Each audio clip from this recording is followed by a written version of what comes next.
다 같이 사도신경으로 우리의 신앙을 함께 고백하시겠습니다. 나는 전능하신 아버지 하나님, 천지의 창조주를 믿습니다. 나는 그의 유일하신 아들, 우리 주 예수 그리스도를 믿습니다. 그는 성령으로 잉태되어 동정녀 마리아에게서 나시고 본디오 빌라도에게 고난을 받아 십자가에 못 박혀 죽으시고 장사된 지 사흘 만에 죽은 자 가운데서 다시 살아나셨으며 하늘에 오르시어 전능하신 아버지 하나님 우편에 앉아 계시다가 거기로부터 살아있는 자와 죽은 자를 심판하러 오십니다. 나는 성령을 믿으며 거룩한 공교회와 성도의 교제와 죄를 용서받는 것과 몸의 부활과 영생을 믿습니다. 아멘. 다 같이 찬송가 90장 주 예수 내가 알기 전 함께 찬송하시겠습니다.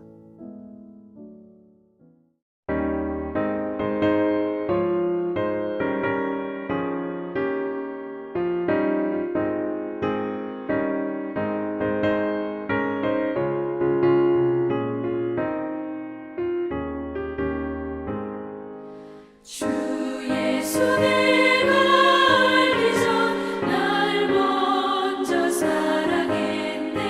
그 크신 사랑 나타나 내 영혼 거듭났네. 주 내 맘에 늘 계시고 나 주의 안에 있어. 저 포도 비유 같으니 참 좋은 나의 친구. 내 친구 되신 예수님 날 구원하시려고 그 귀한 몸을 버리사 내 죄를 대속했네. 나 주님을 늘 믿으며 그 손을 의지하고 내 몸과 마음을 바쳐서 끝까지 충성하리.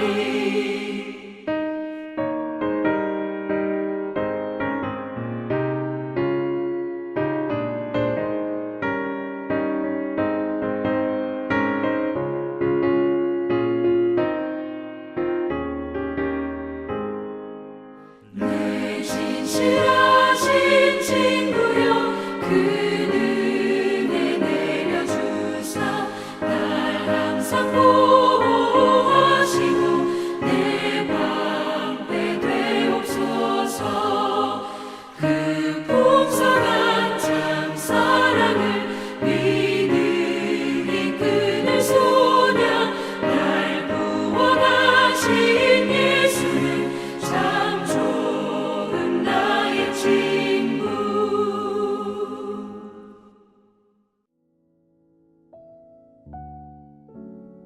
오늘 우리에게 주시는 하나님의 말씀은 구약성경 레위기 22장 17절에서 22절까지의 말씀입니다. 레위기 22장 17절에서 22절까지의 말씀을 제가 받들어 봉독하겠습니다. 여호와께서 모세에게 말씀하여 이르시되 아론과 그의 아들들과 이스라엘 온 족속에게 말하여 이르라. 이스라엘 자손이나 그 중에 거류하는 자가 서원 제물이나 자원 제물로 번제와 더불어 여호와께 예물로 드리려거든 기쁘게 받으심이 되도록 소나 양이나 염소의 흠없는 수컷으로 드릴지니 흠 있는 것은 무엇이나 너희가 드리지 말 것은 그것이 기쁘게 받으심이 되지 못할 것임이니라. 만일 누구든지 서원한 것을 갚으려 하든지 자의로 예물을 드리려 하여 소나 양으로 화목제물을 여호와께 드리는 자는 기쁘게 받으심이 되도록 아무 흠이 없는 온전한 것으로 할지니 너희는 눈먼 것이나 상한 것이나 지체에 배임을 당한 것이나 종기 있는 것이나 습진 있는 것이나 비루 먹은 것을 여호와께 드리지 말며 이런 것들은 제단 위에 화제물로 여호와께 드리지 말라. 아멘. 오늘 본문 18절의 말씀을 보시면 하나님께서 모세에게 제물에 관한 규례를 아론과 그 아들들과 온 이스라엘 족속에게 고하여 이르라고 말씀하십니다. 하나님께서 이처럼 제사장뿐만 아니라 온 백성에게 이 규례를 알려주라고 하신 이유는 이와 같은 규례를 모든 이스라엘 백성들이 반드시 알아야만 했기 때문입니다. 이를 통해서 우리는 이 제물에 대한 규례가 온 백성이 반드시 알아야 할 만큼 매우 중요한 사항이었음을 짐작해 볼 수가 있습니다. 이처럼 우리 그리스도인들은 결코 하나님께 받기만 하고 드리지 못하는 삶을 살아서는 안 됩니다. 그렇다면 우리가 하나님 앞에 예물을 드릴 때에는 어떤 마음으로 드려야 할까요? 분명 나에게 허락하신 모든 것들이 다 하나님의 것이기 때문에 우리는 하나님 은혜에 감사하는 마음을 가지고 예물을 드려야만 합니다. 우리가 이러한 마음으로 예물을 드릴 때에 하나님께서는 기쁘게 받아주시는 것이고 더 많은 감사의 제목을 허락해 주시는 것입니다. 하나님께서 우리에게 요구하시는 것은 예물의 많고 적음이 결코 아닙니다. 정말로 중요한 것은 우리의 마음이요 중심입니다. 우리가 진심으로 하나님 앞에 감사하는 마음, 그리고 기쁘게 드릴 수 있는 마음, 바로 그것을 원하시는 것입니다. 사랑하는 여러분, 우리가 가진 모든 것이 하나님께서 주신 것임을 인정하고 마땅히 받은 은혜를 감사함으로 하나님께 올려 드릴 수 있는 우리 모든 성도 여러분 되시기를 바랍니다.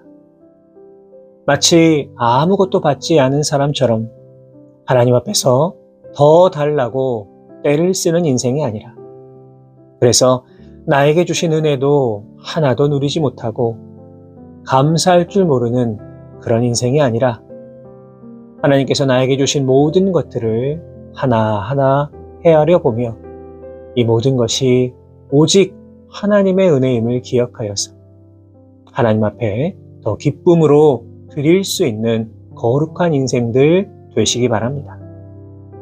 이어지는 본문 19절의 말씀을 보시면 기쁘게 받으심이 되도록 소나 양이나 염소의 흠없는 수컷으로 드릴지니 라고 기록되어 있습니다. 여기서 말하는 흠없는 수컷이라고 하는 것은 어떤 약점이나 결점이 없는 완전하고 완벽한 것을 의미하는 것입니다. 다시 말해서 하나님께 예물을 드릴 때에는 정말 하나님이 기뻐하시도록 최선의 것을 드려야 한다는 것을 알려주고 있는 것입니다. 우리도 마찬가지입니다. 하나님 앞에 예물을 드릴 때에 우리가 드릴 수 있는 최선의 것을 드려야만 합니다. 물론 이 말은 우리의 사정과 형편을 다 무시한 최선의 것을 의미하는 것은 아닙니다. 우리가 처한 그 현실 가운데 정말 내가 드릴 수 있는 최선의 노력을 다한 그 예물을 우리 주님은 기쁘게 받으신다라는 것을 의미하는 것입니다. 바울은 고린도 교회 성도들에게 가난한 성도들을 위한 헌금을 요구할 때에 각각 그 마음에 정한 대로 인색함이나 억지로 하지 말라 말하였습니다.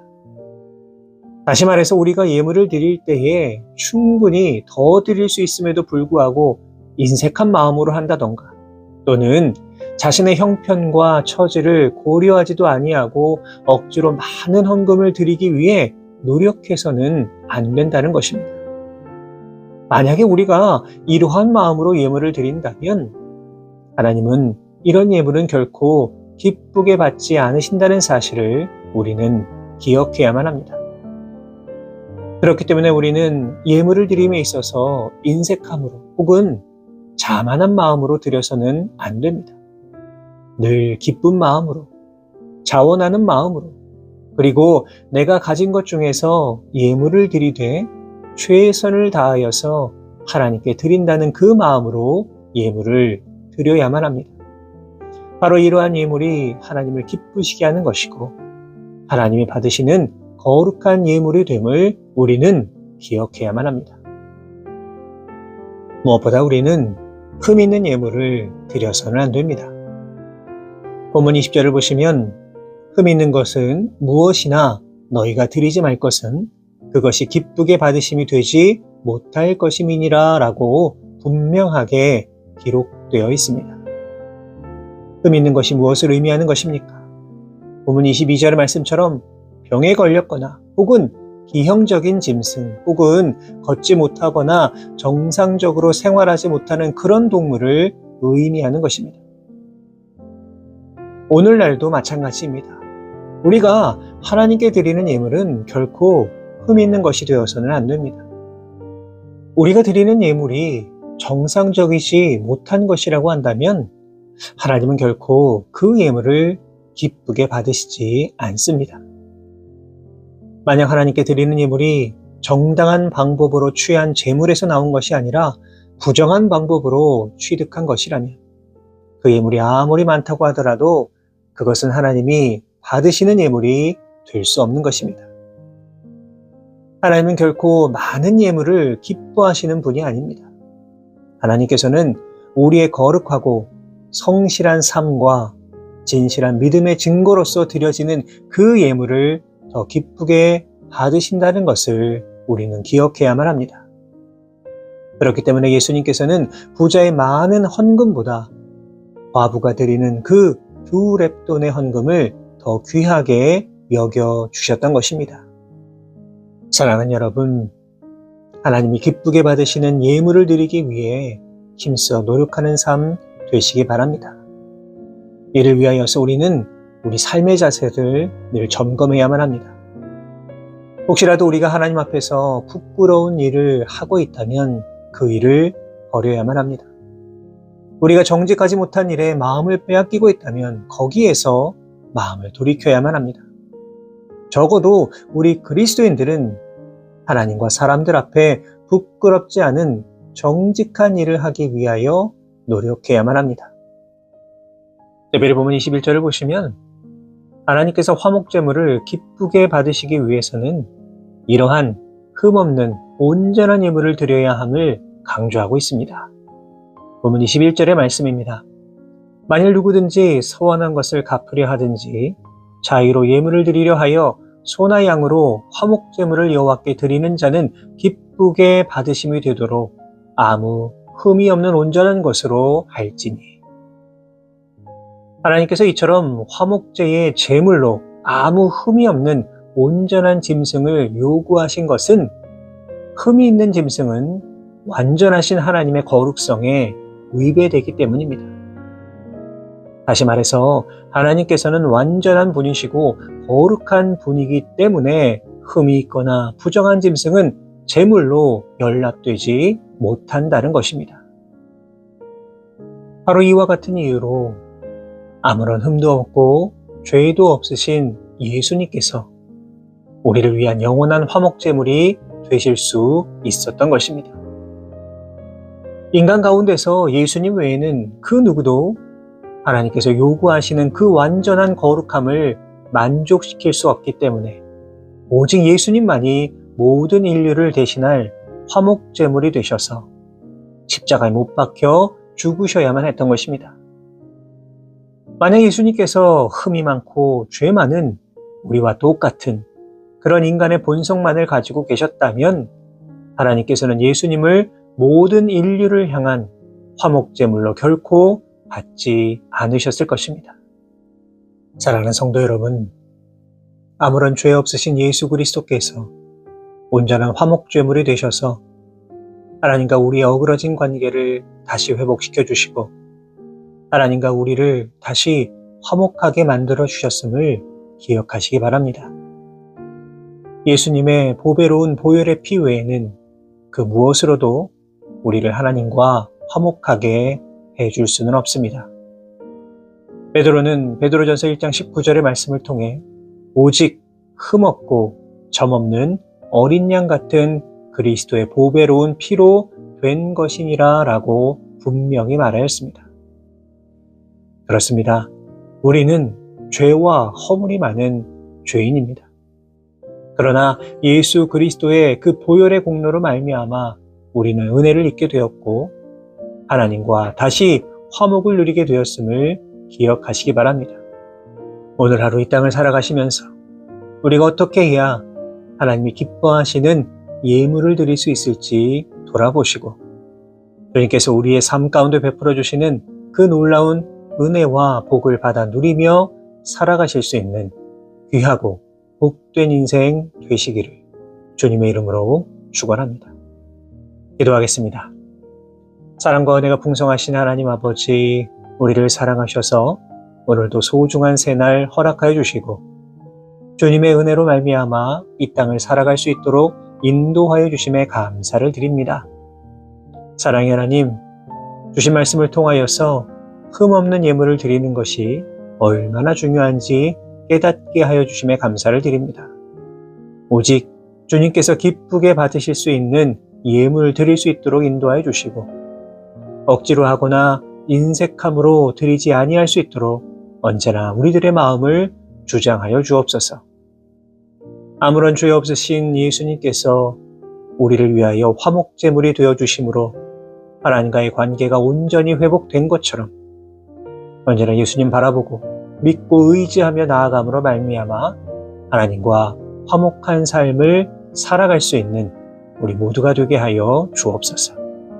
이 모든 말씀 우리 주님 예수 그리스도의 이름으로 기도하옵나이다. 아멘.